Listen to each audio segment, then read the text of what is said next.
This is a $1,700 soldering station. Let's take a look at it. Let's talk about who it's for, and what it does, and most importantly, is it worth your money? So this is the JBC NASE 2-tool rework station. We have the hot tweezers and the iron. So let's do a quick overview of the unit itself, and then I'll power it up and give a demo and kind of talk about some of the accessories and stuff, and compare it to other options on the market. So on the back here, you got your power port, 2 ports for pedals, your 2 tool ports. You have a port for their soldering robot. We don't care about that. I don't have a robot. We have a USB port for networking them all together. So if you have like multiple JBC stations, you can network them together and do like traceability and stuff. You don't care about that. It's for manufacturing. And then we have a USB-A port for firmware updates. Then around the front here, we have a brush, we have a wire ball, we have the user interface, your screen, and your tip changers. So these are removable like that. There's like a little latch there that you can push back, and then it kind of rocks forward. So that's actually pretty nice to have, in my opinion, to keep debris contained in these little units and easily cleaned out. There's actually a little bit in there.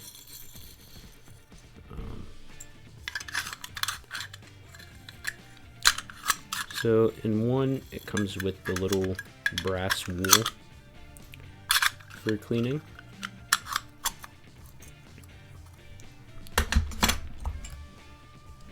And in the other one, we have like a brass brush here. This one's been kind of beat up. It's probably about due for replacement, maybe? I don't know. But yeah, that one's actually pretty good for especially the tweezers when they need a deep clean. But I use it a lot for my other tips as well, actually. So you have your 2 tools. You have the NT115A. This is going to be your nano soldering iron, and your nano tweezers, the AN115A. Oh, and just for comparison's sake, I have the NASE 1C, or on the unit itself, it's the NAE NAE-1C, 120 volt, 60 hertz. I don't know if there's differences between different region versions, but this is the one that I have. And just to preface this, I was not sent this unit by JBC. This is not sent to me by any company. I bought this station used with my own money. So it's an unbiased review of just seeing, is it worth it for, a professional or even a hobbyist. The price is pretty steep, but we'll get into a little bit more of the features as we go here. So there's another tool that you can use as well, which is the NP115. I believe these ones were $210 new from JBC. I bought them to just try out and see. I'm not actually a fan of these ones. If you were looking into this station, and maybe these, they have a lot of play. Don't buy them. Or at least I haven't found a use. where it's better than just this one, which has very minimal play. So the 115 cartridge range is going to be JBC's smallest cartridges. So here is a 115 cartridge, and here is a 210 cartridge for comparison. As you can see, there's a definite size difference there, and especially when it comes to the handles. This one is a Cologne 210 handle from a Sugon T3602. So yeah, you can see kind of the size difference between the two. For the 115, you're going to have a much smaller tip to grip distance, which is nice, especially for like tighter areas. At least in my opinion, I find it nicer to have small tip to grip ratios for smaller work. And then here's a 115 in comparison to Hako T12 tip. You can see that, you know, the tip itself is longer than the entire iron. Here's like an FM 2027 from Hako in comparison. Quite a bit larger. And then there's the T12 or the T210 comparison. I don't have the JBC T245 to do comparisons with. If I did, I'd show that one, but it's a little bit expensive.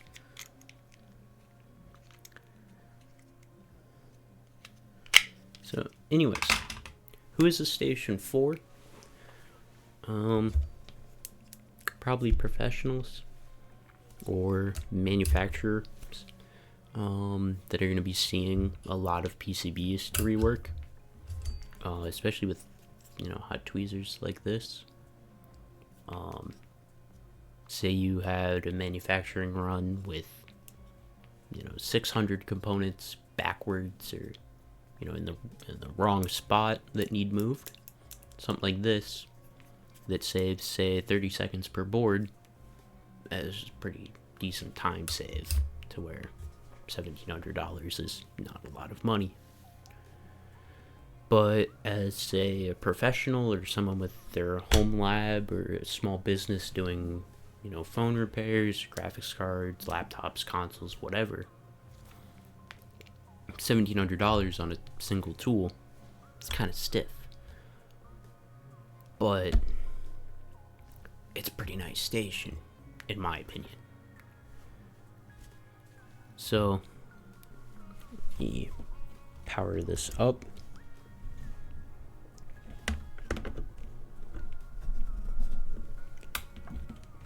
And this is on firmware 8886784. That's the newest at the time of this video.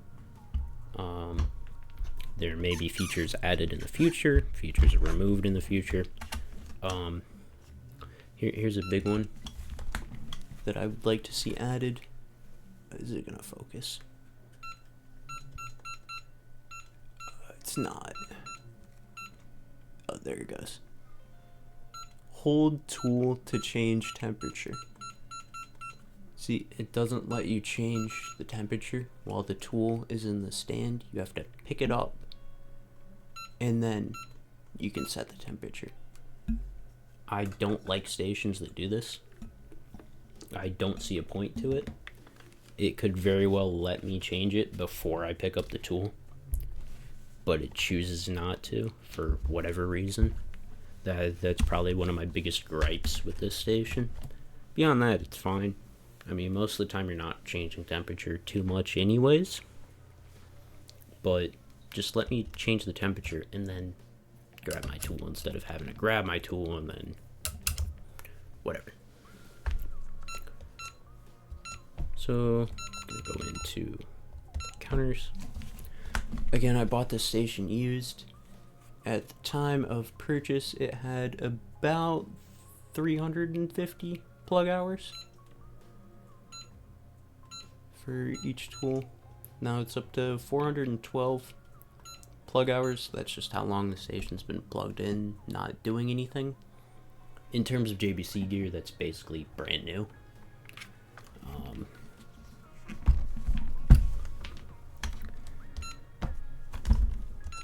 But yeah, so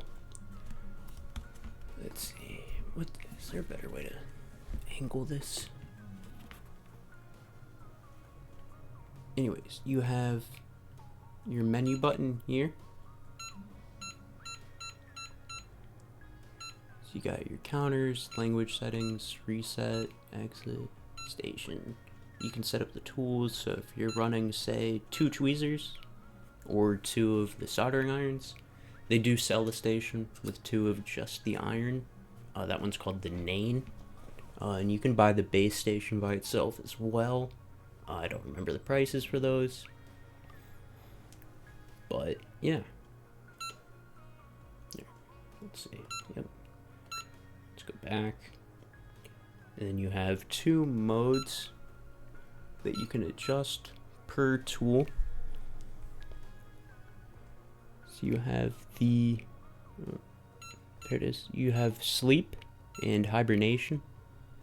Sleep is where it's at a slightly higher temperature.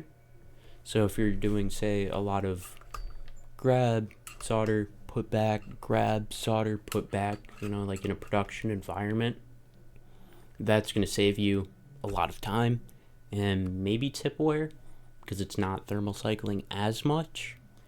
Primarily it's just a time and convenience thing, because by the time you grab it, it's almost entirely up to temperature.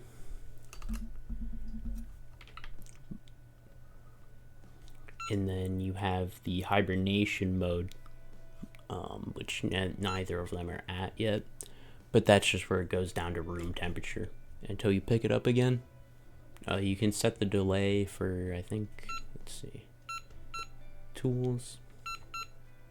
So you have sleep delay, sleep temperature, hibernation delay. I have my hibernation at 5 minutes, so you can have it take up to an hour to hibernate fully. Then there's profiling. I haven't messed with that. That's where it'll ramp up at like a certain temperature curve. I don't really care about that for what I'm doing, but yeah, so that's kind of the overall of the UI. Most of it doesn't really matter too much. You just care that you grab it and it's going to get up to temperature that you set it to, and that's going to work. So, tip changing. Here's one tip in the iron. What you're gonna do is you have like this little thing here. You're gonna line it up there, pull it. You hear that? It doesn't go crazy beeping at you. I hate stations that do this. I hate my FX951 for this. I hate my T3602 for this. Don't beep at me when I'm changing the tip. I know there's no tip. I'm doing it on purpose. But anyways, so you just kind of slide it, and then you can pick it up. You can put it back in, pull it off, put it back on, pull it up. This is probably one of the fastest and easiest tip change operations of any station that I've had. And also, you don't have to hold the station. It has enough weight on it. See, I can do that, and then do that. It's an entirely one-handed operation to change your tips on this. on the 115 handle at least. For the tweezers, it's a little bit different. It works the same way. You pop it on, pull it off, and then you pop it back in. And then you put that back. On the little things here, you have tip aligners. So, say one of my tips rotated a little bit, you can kind of do that and get it back into place. It works decent for certain tips. Not great for these angled tips here. It's kind of hard to see on this camera.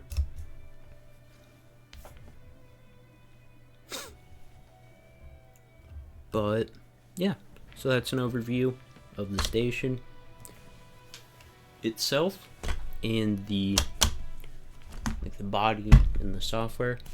Let's see how it performs. That's what we care about. That's why it's $1,700, and that's why you're spending $1,700, is because you want that performance.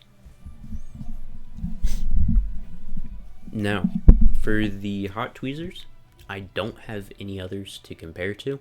I bought this station specifically because it had the hot tweezers that I wanted. So I don't have another one to really compare to. But I'm going to put that there. And let's start with, say, an iPhone 7 motherboard, 8 motherboard, I don't remember. But yeah, let's start with an iPhone motherboard and see kind of some sizes here, what it fully looks like in use. So there's our light.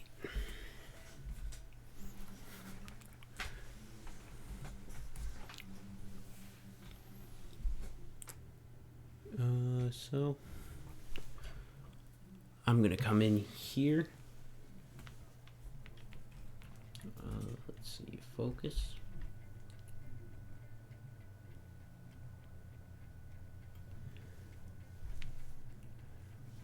Let's see. So here we have a chisel tip where an iPhone CPU would be. As you can see, it's pretty good size for doing iPhone CPU work. It's kind of what that one is made for. And let's see if these tweezers, if I can grab zoom in a little bit here. Make sure I'm in focus there. Let's see, can I grab this guy? It's a pretty easy one. Should be able to grab that at 360C. Should be pretty easy to grab here. Let's get some of that underfill out of the way. And let's get a little bit of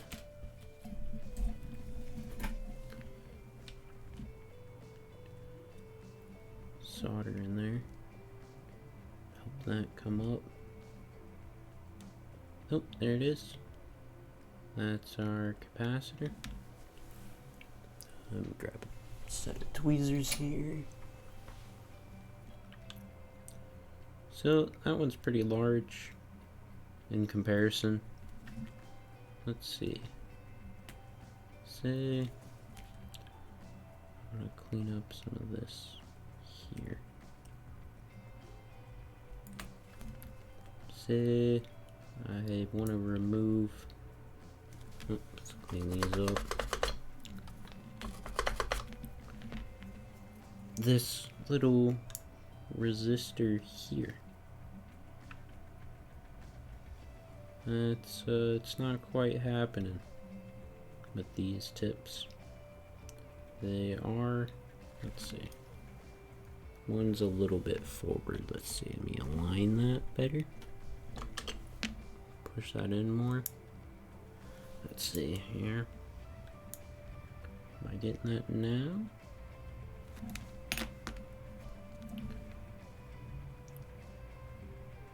Nope. So, right there, that's probably not a hot tweezer job. Let's see, if I come in here with the iron, let's clean this tip up a little bit.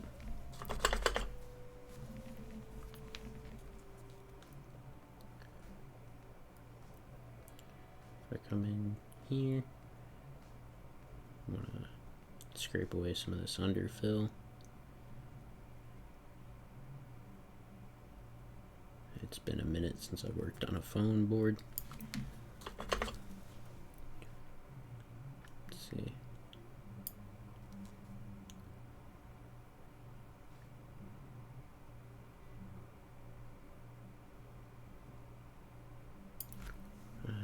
Just a touch of solder there. This should be adding flux. I'm not for demonstration.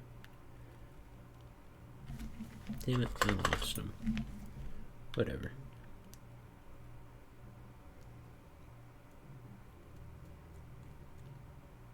So anyways, as you can see here, let's try a different tip, like this one. Find that. Oh, there it goes. And 1, 2, 3, 60. There we go. Let's clean this up. Let's see here. That one's a little bit better. So do just a touch of solder there.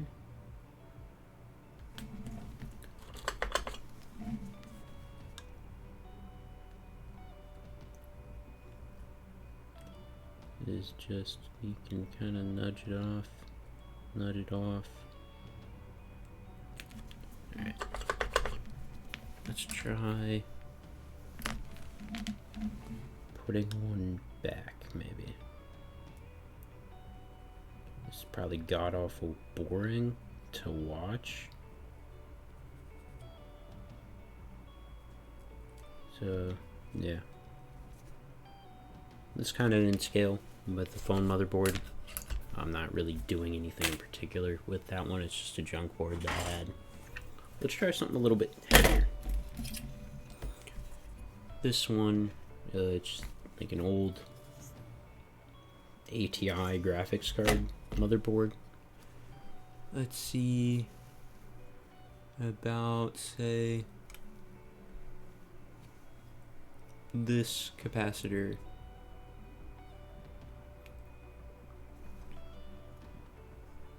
Right. Come on, focus. Whoa. There we go. I lost my parfocal. I haven't gotten it back. So this one is pretty large, but so is the PCB, and this PCB is cold as well. Like it's pretty cold to the touch, actually. So, and look at that.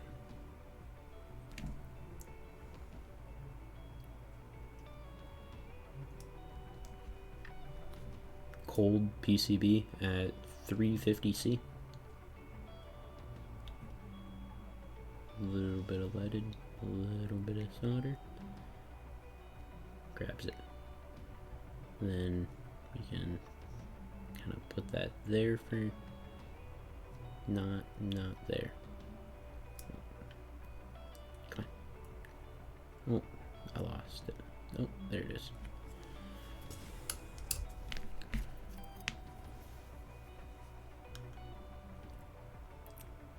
Oh. Alright. Oops.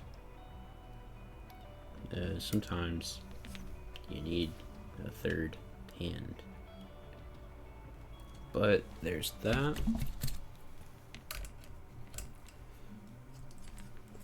And let's see, let's grab maybe something a little bit larger, like right there. This capacitor, C805. I don't know what this is, I don't know what size it is. All I know is it's a capacitor on a cold PCB.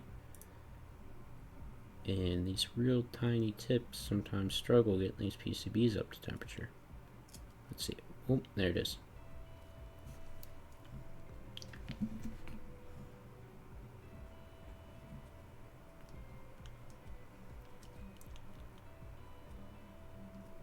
So as you can see, the actual reworking, especially if you're trying to use the tweezers, it can sap up your heat real fast because there's not a lot of mass in these tips. Oh.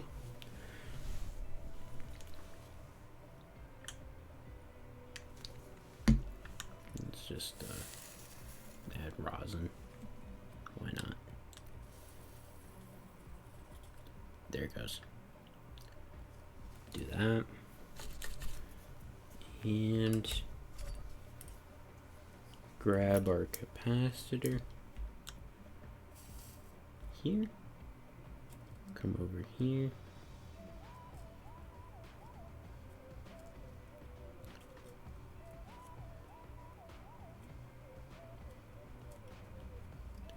So quite a bit of solder there. It's a little bit much.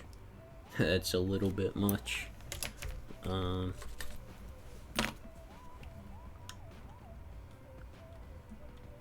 we go. It's a little bit better. Yeah. Not taking the greatest care here. Yeah, it's working through this board pretty well. Let's try something even a little bit larger. GTX 1080. Don't ask what happened to this board. You don't want to know. Let's grab C240. Let's grab a little bit of flux here. A little bit of solder. Let's see. It's able to grab this. So it's kind of sapping our tips down here. It's going up in power. It's at 270. Does not seem to want to budge. I'm adding 6040 leaded solder from Kester. So this might be our limit for just coming in cold with the tweezers. Yeah, that is not giving an inch. Let's see, let's try grabbing this little guy there.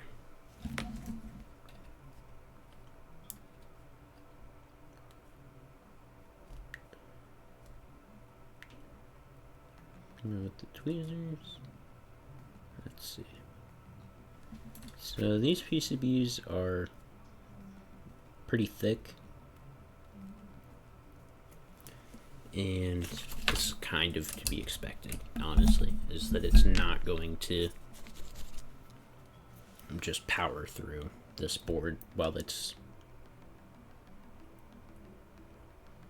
at room temperature.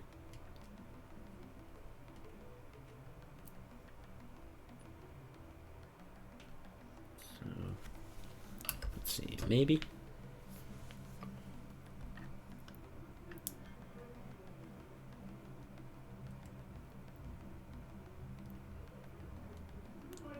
Oh, there it goes. So you can do it. Looks like a film resistor. Yep, and it came up in decent condition. It was also like blown up, so.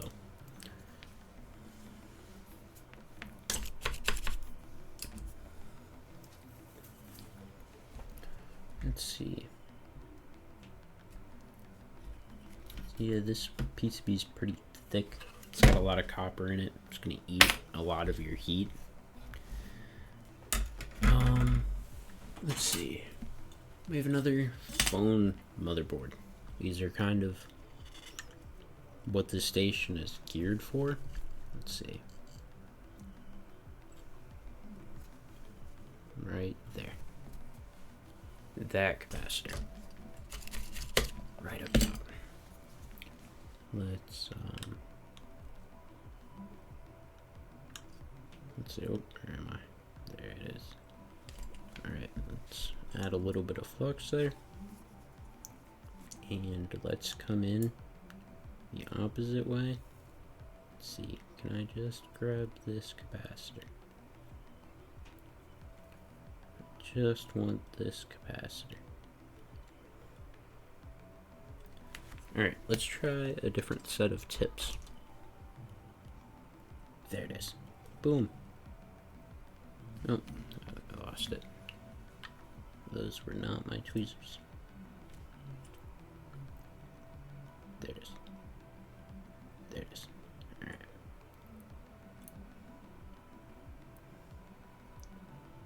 So, let's try that again with these tips. This is the tip that I was using before. This is the tip that I'm using now. It's just kind of a small chisel. Get out of there. The tips that I've been using usually are the C115110. That's kind of my go-to tweezer tip.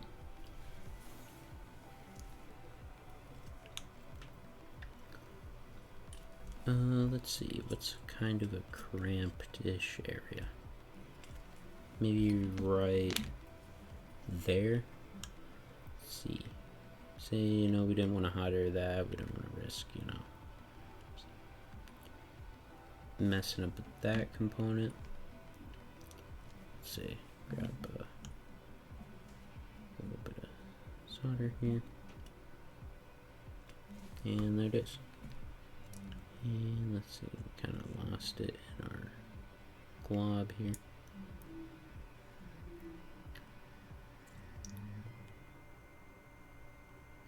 And let's see, about. So I think that's enough of a sort of rundown about what it can and can't do. It's kind of a quick, shitty rundown, really. I wish I had more hot tweezers to compare it with, but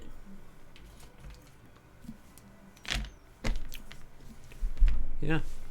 So my final thoughts about this station. I've been using it for a month, 2 months now. I've brought it into work because we had, I think, 300 PCBs that needed capacitors reworked. It was 2 capacitors per board, so about 600 capacitors. These cut the time over in half, well over half, compared to using the FX951 that they just gave me. So if you're doing a lot of rework of surface mount components, hot tweezers are almost a must, in my opinion. Or there's some areas, I bought the station primarily because of the strap resistor on the ROG Ally. It's I don't have the board anymore, but it was right next to the APU and the SSD connector. I'll throw up a photo. All right, that's the photo. So by not having to, use hot air or an iron, I was able to just pluck it and move it much easier, much less risk of melting the SSD connector or messing up balls underneath the APU or messing up the APU itself because of hot air. And this is getting kind of long, damn.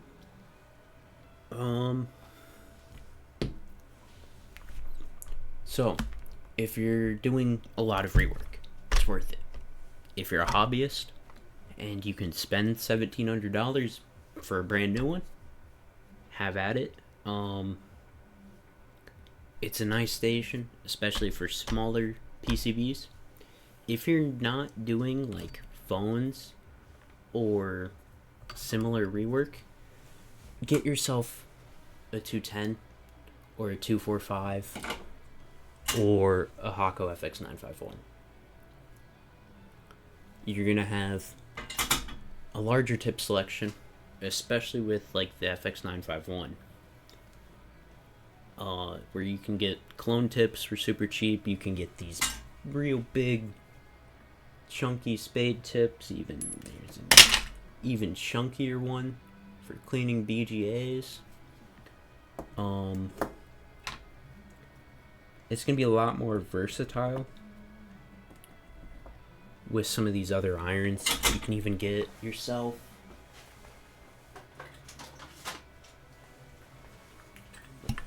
this. It's an Ixun T3A, T3B. It's the T12 variant of this station.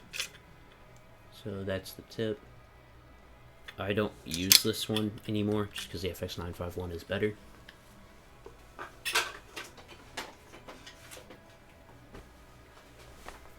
But if you're just starting out, or even if you've been in the business for a long time, the station may not be worth the $1,700.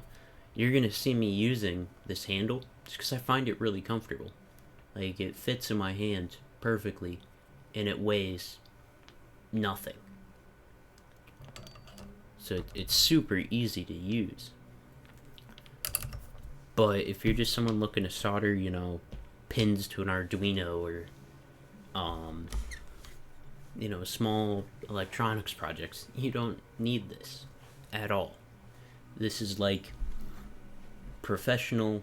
I'm using this thing every day or nearly every day, or, some cases, hot tweezers are the best way to move a component. But is it worth the $1,700? Yes. If you have the right use case, yes. It's absolutely worth it, in my opinion. Just for this iron and the tweezers. There's, like, from my looking, I've looked at the Wellers, the Hakos, the Metcals, the Pace. None of them have hot tweezers that fit this perfectly in your hand, and that you can, manipulate and use.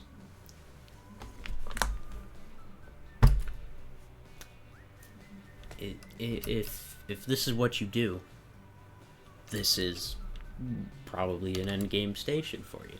I don't think that there's anything really competitive to this station on the market. Now, if any of you manufacturers want to prove me wrong and send me your station for review, go ahead. I'll gladly do that. But until that happens, I don't think the station is beat by any of the clones, any of the thing. I've not seen a clone station that you can use these on. If they made a clone station that you could use this on, or if they cloned this and it was $100, $200, and it performed just as well, like some of the 210 clones, then sure. I'd like to compare my 210 clone to a real 210. As far as I go, I just have the original tips for my 210. I'll probably be swapping that out at some point. But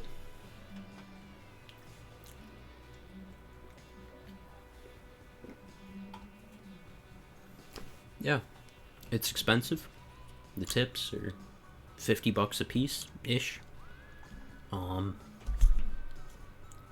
But there's just nothing that beats this for these sizes in this scale. And I know I'm gonna have the guy that's like, I use an FX951, or I use an FX888D, or I use a Yahuwah